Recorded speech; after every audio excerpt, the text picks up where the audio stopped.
Good afternoon, and thanks for joining us for Living Local, your lifestyle show for all things Charleston and beyond. I'm Ashley Meservy. So if there's one thing about the Low Country that's not so appealing, it's mosquitoes, and getting rid of them can be quite the endeavor. That's why today we're hanging out with the experts from Mosquito Joe to see how they can help you get rid of those pesky flies and enjoy life outside.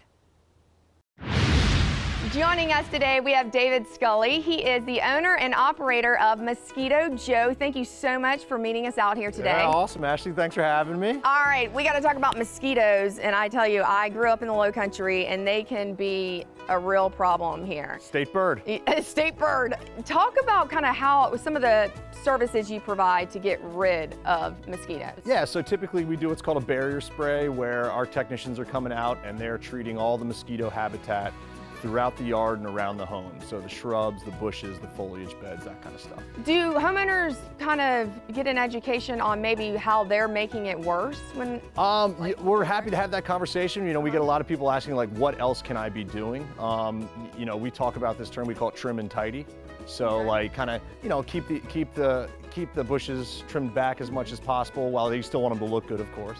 And then kind of keeping those kids' toys and the lawn equipment and all the nooks and crannies and all that stuff kind of out of the yard so that they can't collect standing water. Okay, so standing water, that is something that I've had an experience with, because that is like, I feel like that is just a place where they're all like party. Yeah, sure enough. Yeah. Why is that? Well, mosquitoes need standing water to lay their eggs, and then from the eggs to develop into the pupal and the larval stages.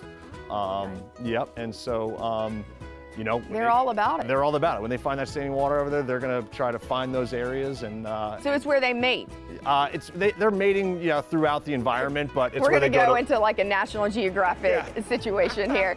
Okay, so what are some of the things you can do when it comes? Like, can y'all come and let's say someone has a big old fountain and it's broken or something? Yeah, if it's broken, right? Yeah, and so they've got all kinds of things going on. Yeah, so we're trying our best to dump those areas of standing water out if we can. You know, an upside down frisbee, a 5-gallon bucket that might be kind of tucked behind a shed. We see those a lot. A dead animal you didn't know. Right, right. But you know, bird baths and fountains that you know we can't dump the water out of. We treat that with one of our products as well. Okay, talk about some of the other ways you can help homeowners. Especially, you were saying that this is a maintenance process. It's basically the same as getting a bond on your house, termites and things like that, right? I mean, you got to protect your house. Yeah, I mean, to us, it's kind of like glorified lawn care in the sense that, you know, long-term mosquito control comes from staying ahead of an aggressively breeding, exponentially growing population. And so, you know, a maintenance program and regular treatments basically on a 3-week basis is kind of what we recommend is the best way to control that population throughout the season. Okay, throughout the season, what is the season? Because I feel like it's all year long for some reason. It's close, and it could be. I mean, it's kind of weather dependent. Once that weather is kind of, the highs are kind of sustained below the mid to low 50s is when mosquito activity, the biting of mosquitoes will kind of subside. For us, that means we start treating early mid-March, and we'll treat all the way through November, sometimes, unfortunately, into December. I mean, you know, there's been Thanksgivings when we're here and Christmas we're wearing shorts, and so the mosquitoes are out. You have no idea when they're coming out, right? And so they live for a time span of like roughly, I mean, I'm sure after you zap them. Right. It's pretty much donezo, right? Yeah, the process is pretty quick. You know, there's over like 3,000 different species of mosquitoes. I bet you've learned a lot over yeah, well, sure enough. Definitely. It's what we do. So there's a lot of species of mosquitoes. There's a lot of species of mosquitoes in the Low Country and in South Carolina.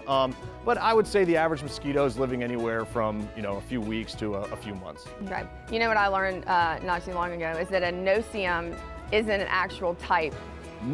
No-see-um is not like an etymological name for a bug. Yeah, everyone kept talking about it like, you know, like mayflies or something like that. And I was like, these no-see-ums, thinking that it was an actual, that's just a blonde moment. Well, it's like if you have someone from South Carolina, from Charleston talking to someone from Florida, they're talking about sand gnats and we're talking about no-see-ums, and we don't realize we're talking about the same thing. Exactly. It's actually called a biting midge is what a no-see-um is.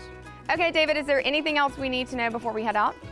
No, I think we're ready to rock. If you want to get in touch with us, I mean, you can obviously Google Mosquito Joe and we'll come up. Our phone number is 843-628-7788. All right, perfect. And as always, you can go online to charleston.mosquitojoe.com.